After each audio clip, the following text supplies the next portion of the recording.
आज कक्षा 10 विज्ञान में जैव प्रक्रम के अंतर्गत मनुष्य के आहार नाल की संरचना का अध्ययन पार्ट 7 इस चैप्टर के जैव प्रक्रम के पार्ट 7 के अंतर्गत करेंगे।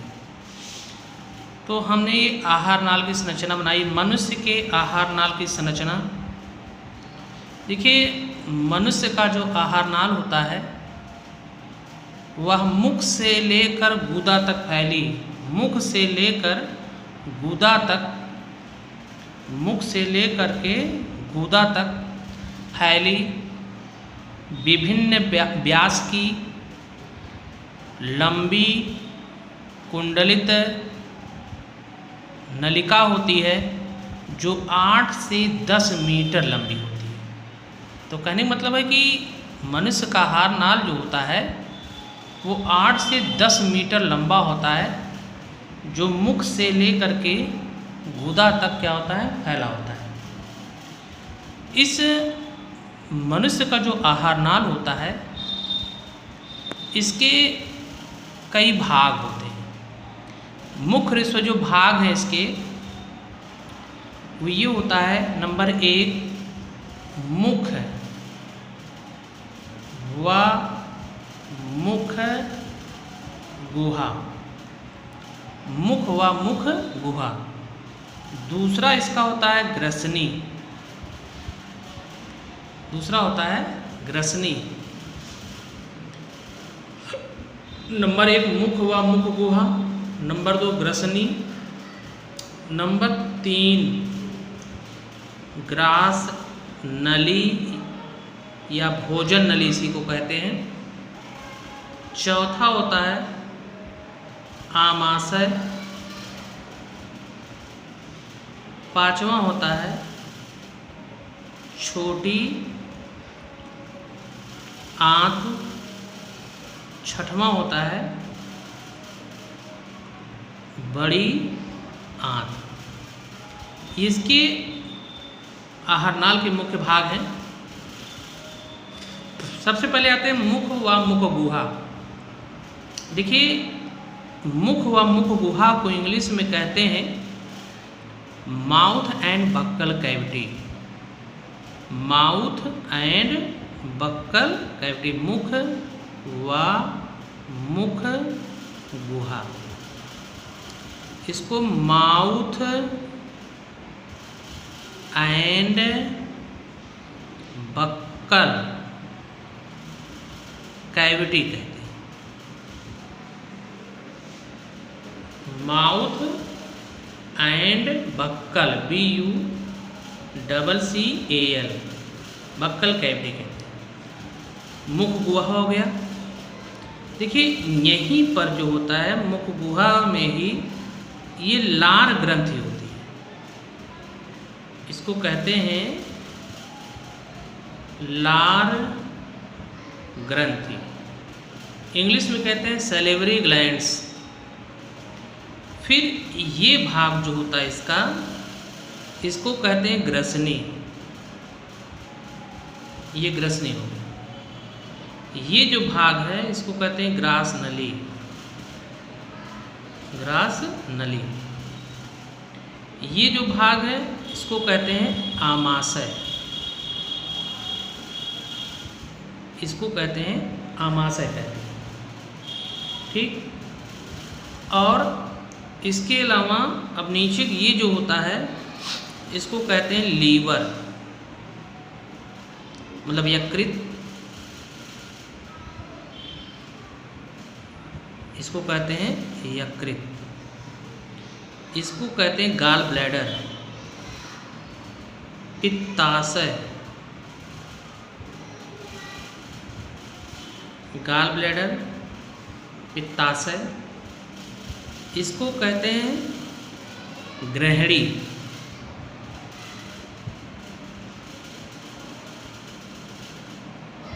ग्रहणी हो। इसको कहते हैं पैनक्रियाज या अग्न्याशय।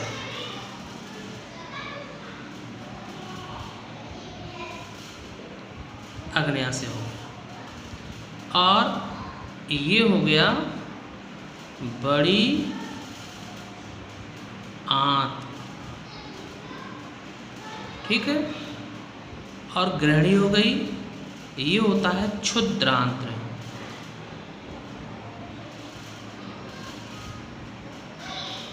क्षुद्रांत्र इसको कहते हैं सीकम।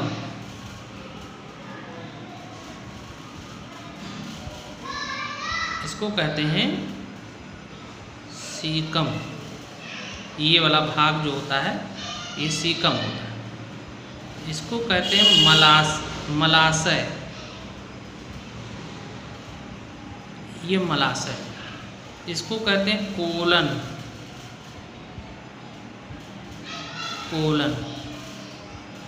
इसको कहते हैं गुदा द्वार।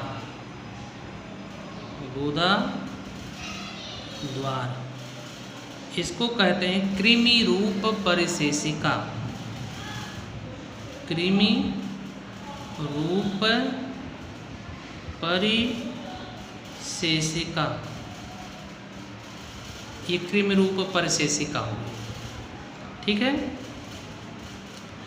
अब देखिए यहाँ पर क्या है कि हम शुरू से चलते हैं। एक भाग यहाँ हमने छोड़ दिया, इसको कहते हैं कार्डियक वाल्व। ये कार्डियक भाग है, इसमें कार्डियक वाल्व लगा हुआ है। ये जो होता है इसको कहते हैं पाइलोरिक।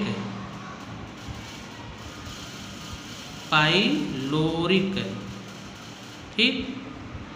और ये बीच वाला भाग होता है इसको कहते हैं फंडिक कहते हैं। ये चौड़ा भाग होता है। अब चलते हैं शुरू से।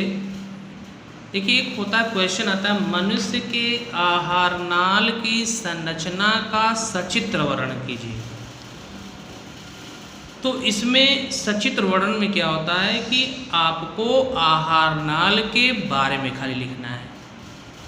ये क्रम डाल करके आहार नाल के सिर्फ बारे में लिखना है। और एक पूछता है मनुष्य के पाचन की कार्यकी का वर्णन कीजिए।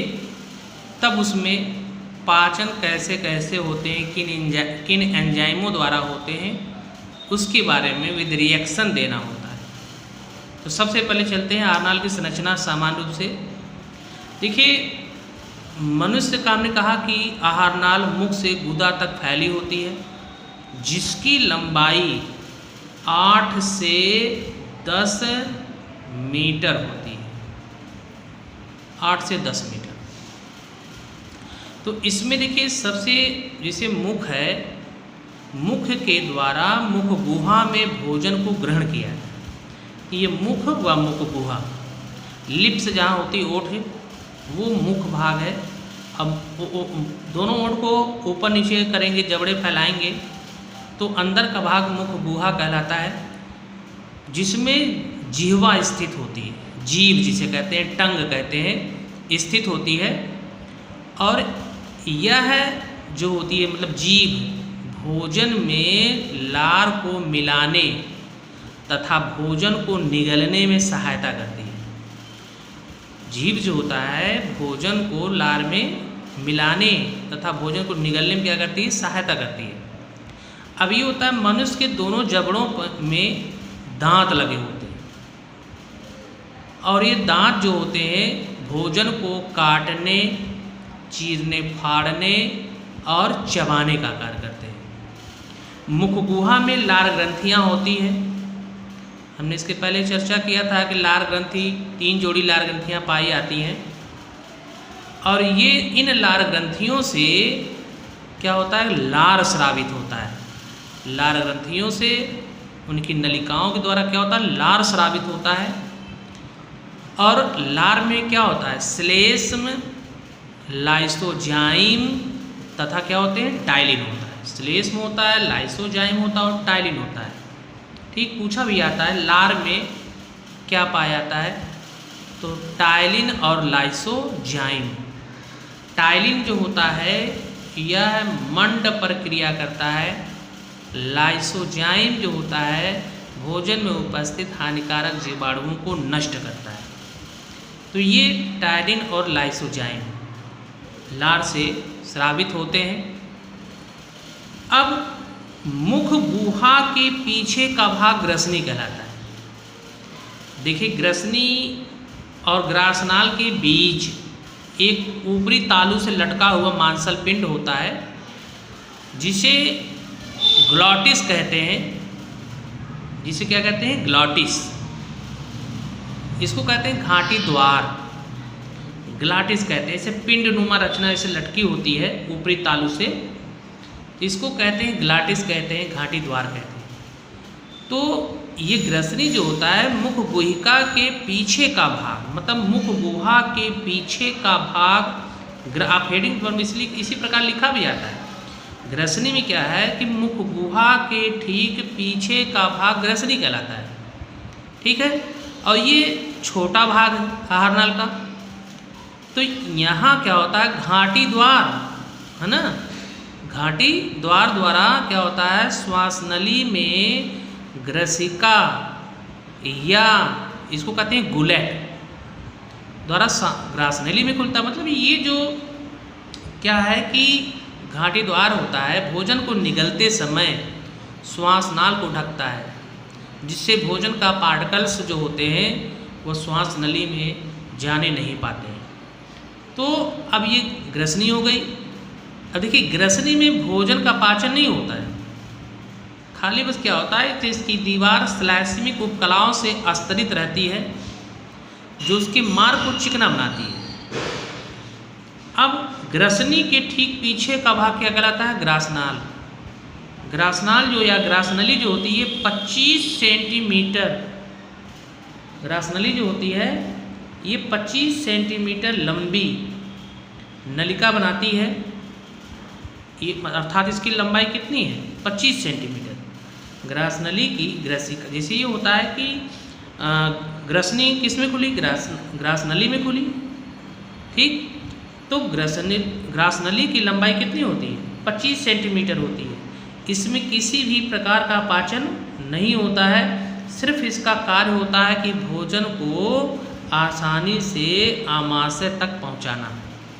तो कहने का मतलब मेरा ये है कि ग्रसनी तथा ग्रासनाल में भोजन का पाचन नहीं होता है। इसकी दीवारें श्लैष्मिक उपकला से आस्तरित होती हैं जो म्यूकस का स्राव, श्लेष्म का स्राव करती हैं, और इस स्राव के कारण इस नलिका की दीवार चिकनी हो जाती है, जिससे मुख के द्वारा निगला गया भोजन सुगमता पूर्वक फिसलता हुआ सीधे कहाँ तक आता है? आमाशय तक। अब देखिए, आमाशय के 3 भाग होते हैं, ठीक है। जैसे आमाशय है तो आमाशय क्या होता है कि ये आहार नाल का सबसे चौड़ा भाग है। आमाशय जो है आहार नाल का सबसे चौड़ा भाग है, और ये अंग्रेजी के जे के आकार का होता है, ठीक है। अंग्रेजी के जे के आकार का होता है। तो इसमें देखिए क्या है कि आमाशय में जो भाग होता है, ये भाग जो होते हैं ये 3 भागों में बटे होते हैं। एक होता है कार्डियक भाग, दूसरा चौड़ा फंडिक भाग, तीसरा होता है पाइलोरिक भाग। पाइलोरिक भाग हो गया। तो कार्डियक भाग में एक यहाँ पे वाल्व लगा होता है, वाल्व। ये वाल्व जो होता है ग्रासनली से भोजन को आमाशय में तो आने देता है, परंतु वापस जाने नहीं देता। कहें? क्योंकि इस जो होता है आमाशय और ग्रासनली के बीच कार्डियक स्फिंक्टर, इसको कहते हैं, अवरोधनी लगी होती है, जो भोजन को वापस ग्रासनली में जाने से क्या करती है? रोकती है। तो अब यहाँ पर ये वाला भाग कार्डियक है, इसी फंडिक है। तो देखिए, जो मध्य भाग फंडिक और अंत इसके नीचे का भाग क्या होता है? पाइलोरिक। ये पाइलोरिक भाग।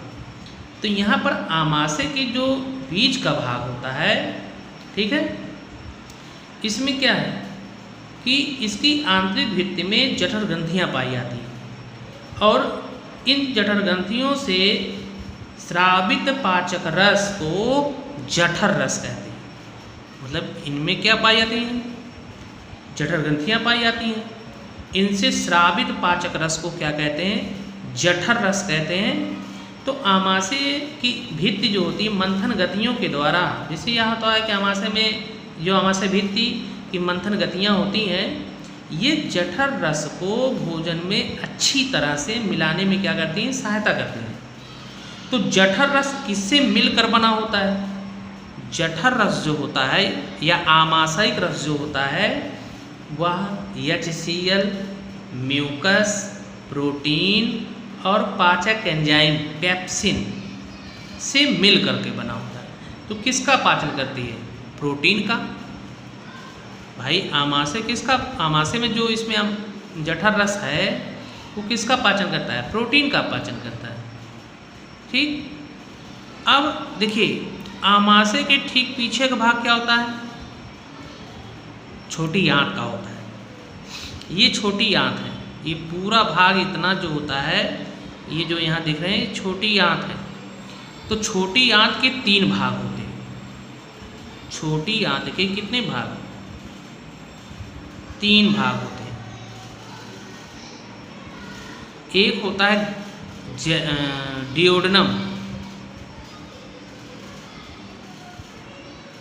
डिओडेनम, दूसरा होता है जेजुनम, तीसरा होता है इलियम। ये 3 है। और छोटी आंत की लंबाई 6.5 सेंटीमीटर होती है। हाँ सॉरी 6.5 मीटर होती है। ये 6.5 मीटर लगभग होती है। तो अब देखिए कि यहाँ पर आमाशय के पीछे का भाग क्या कहलाता है? छोटी आंत। तो ये आमाशय का जो अंतिम सिरा होता है हम कहते हैं इसको पाइलोरिक भाग कहते हैं। पाइलोरिक भाग में क्या लगा होता है? पाइलोरिक वाल्व, अवरोधनी स्फिंक्टर लगा होता है। पाइलोरिक अवरोधनी लगी होती है।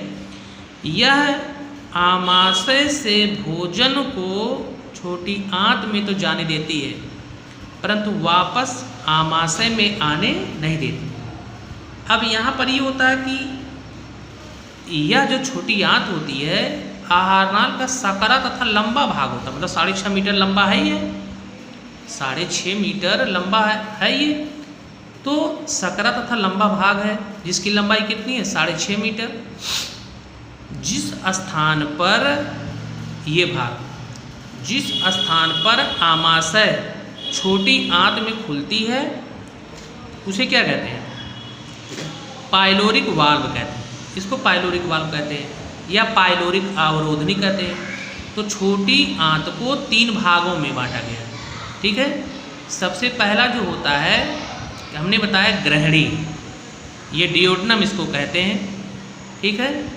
दूसरा होता है जेजुनम, इसको मध्यांत्र कहते हैं। और तीसरा होता है इलियम, इसको शेषांत्र कहते हैं।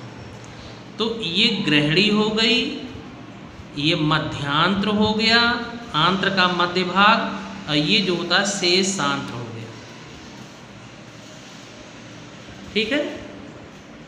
ये हो गया ग्रहणी, ये हो गया मध्यांत्र, ये हो गया शेषांत। इलियम को शेषांत, जेजुनम को मध्यांत, डिओडेनम को क्या कहते हैं? ग्रहणी कहते हैं। अब यहाँ पर ये देखिए ग्रहणी वाला भाग है। तो ग्रहणी जो होती है ये भी जो होता है 25 सेंटीमीटर लंबी सी के आकार की। समझा रहा ना? 25 सेंटीमीटर लंबी। देखिए सी का शेप है इसमें, ये शेप, ये सी के आकार की नलिका होती है जिसकी लंबाई कितनी है? 25 सेंटीमीटर।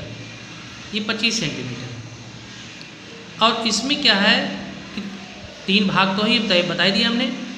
अब देखिए इसमें ये ग्रहणी है।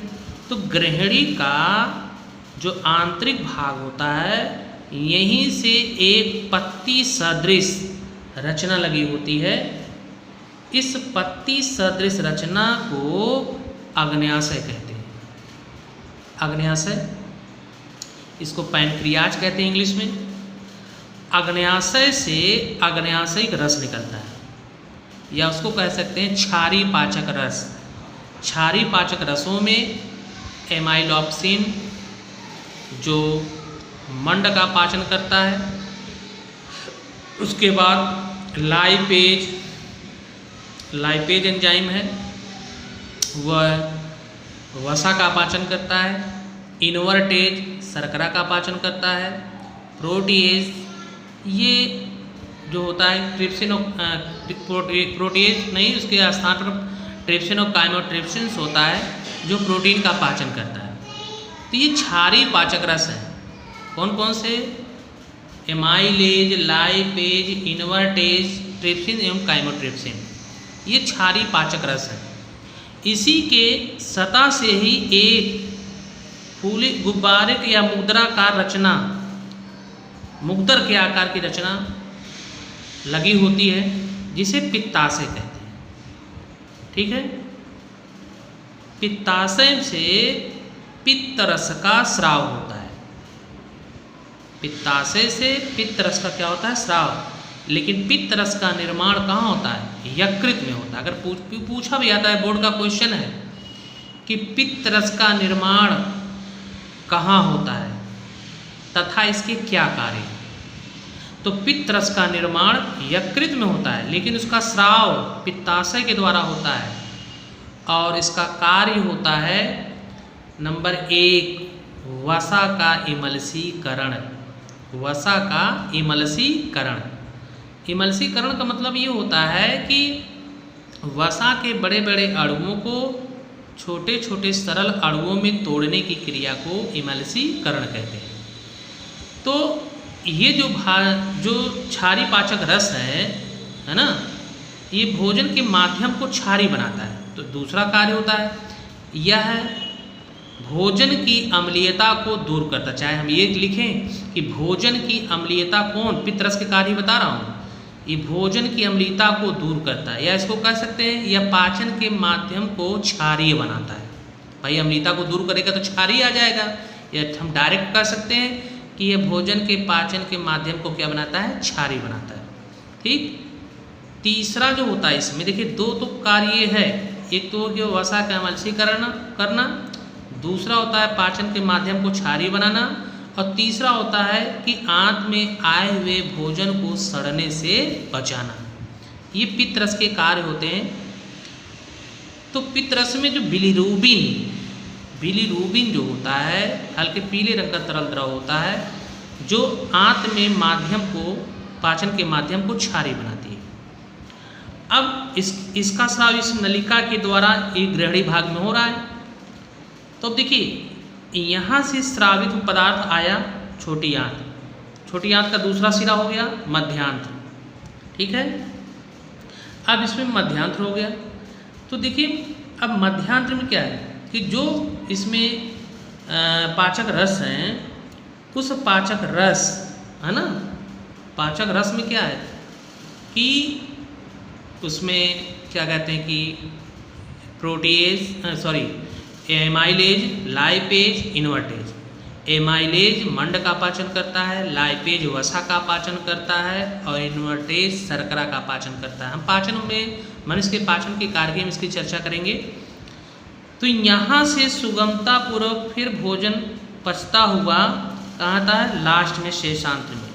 तो देखिए शेषांत्र जो भाग होता है, ठीक है, आंत का, छोटी आंत का जो भाग होता है शेषांत्र, तो शेषांत्र में क्या है कि शेषांत्र वाले भाग में उसकी दीवालों में रसांकुर और सूक्ष्मांकुर होते हैं। रसांकुर और सूक्ष्मांकुर होते हैं। तो ये रसांकुर और सूक्ष्मांकुर करते क्या हैं? ये पचे हुए भोजन के अवशोषण के लिए अधिक से अधिक सतह प्रदान करते हैं। इसकी दीवारों में रसांकुर और सूक्ष्मांकुर होते हैं। मतलब छोटी आंत की जो भित्ति होती है, इसमें कई जो छोटी छोटी ग्रंथियाँ होती हैं, ठीक है, और फिर इस तरह से इससे रचनाएं होती हैं। तो इनको माइक्रोविलाई या विलाई कहते हैं। तो माइक्रोविलाई या विलाई जो होता है ये पोषक पदार्थों के अवशोषण के लिए अधिक से अधिक सतह प्रदान करते हैं अवशोषण के लिए। ठीक है, अब ये भोजन जो पच चुका, डाइजेस्ट हो गया, तो कोशिकाओं में क्या होता है, स्वांगीकरण होता है। क्या होता है, स्वांगीकरण। तो स्वांगीकरण हुआ, तो स्वांगीकरण की क्रिया में कोशिकाएं उसको क्या करती हैं, उस पोषक पदार्थ को अवशोषित कर लेती हैं, कोशिकाएं अवशोषित कर लेती हैं। तो ये अनडाइजेस्टेड फूड मटेरियल्स, ये आ गया बड़ी आंत। देखिए ये बड़ी आंत है। बड़ी आंत जो होता है वो 1.5 मीटर लंबी होती है, 1.5 मीटर लंबी होती है और मोटी होती है। ठीक, तो इस बड़ी आंत में देखिए बीच में ये भाग होता है कोलन, इसको कोलन कहते हैं। कोलन में क्या है, देखिए जब इसमें ये छोटी आंत में जब ये बड़ी आंत में खुलता है, सीकम वाले भाग में खुलता है, तो इसको कहते हैं शेषांत्र उंडुकीय कपाट या छिद्र। शेषांत्र उंडुकीय छिद्र या वाल्व कहते हैं, वाल्व। ठीक, इसको कहते हैं आइलियोकोलिक वाल्व, इलियम से बना आइलियोकोलिक वाल्व, शेषांत्र उंडुकीय कपाट। तो ये शेषांत्र उंडुकीय कपाट में ये खुलता है। अब जैसे ही भोजन सीकम वाले भाग से हो करके इस कोलन में प्रवेश करता है, तो यहीं पर अनडाइजेस्टेड फूड मटेरियल्स का सड़ना शुरू हो जाता है, क्योंकि यहाँ पे बहुत से जीवाणु होते हैं और ये जीवाणु उस अनडाइजेस्टेड फूड मटेरियल्स को क्या करते हैं, सड़ाने का कार्य करते हैं। अब यहाँ से ये भाग सड़ता हुआ आगे बढ़ता है। अब यहाँ पर उसका कलर भी चेंज होने लगता है, हल्का पीला, फिर भूरा होने लगता है। जैसे जैसे सड़ता जाएगा भूरा होता जाएगा। ये इस नलिका के द्वारा, कोलन नलिका के द्वारा खिसकता हुआ ये मलाशय में आता है। मलाशय में मलधन आशय, मलाशय में एकत्रित होता रहता है और जिसे गुदाद्वार द्वारा बाहर त्याग दिया जाता है। तो देखिए इसको कहते हैं इजेशन, बहिक्षेपण। मतलब उपापचय क्रिया के फलस्वरूप शरीर में बने अपशिष्ट पदार्थों को शरीर से बाहर त्यागने की क्रिया को क्या कहते हैं, बहिक्षेपण कहते हैं। ठीक है, तो ये बहिक्षेपण क्रिया जिसके द्वारा गुदाद्वार द्वारा उस अपशिष्ट पदार्थ को या मल को बाहर त्याग दिया जाता है।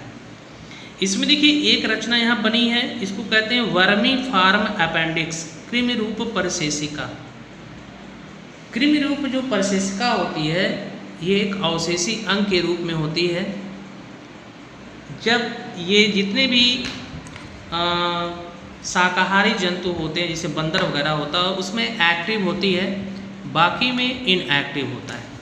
मनुष्यों में ये इनएक्टिव होता है क्योंकि इसका कार्य होता है सेलुलोज का पाचन करना। जो हरे पत्ते खाते हैं जानवरों में ये एक्टिव होती है, तो इसका कार्य होता है सेलुलोज का पाचन करना।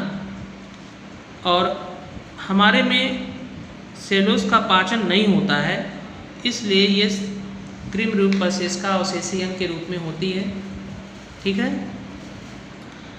तो इस वीडियो को देखने के लिए धन्यवाद। फिर अगला पाचन की कार्य की हम अगली वीडियो में मिलेंगे। धन्यवाद।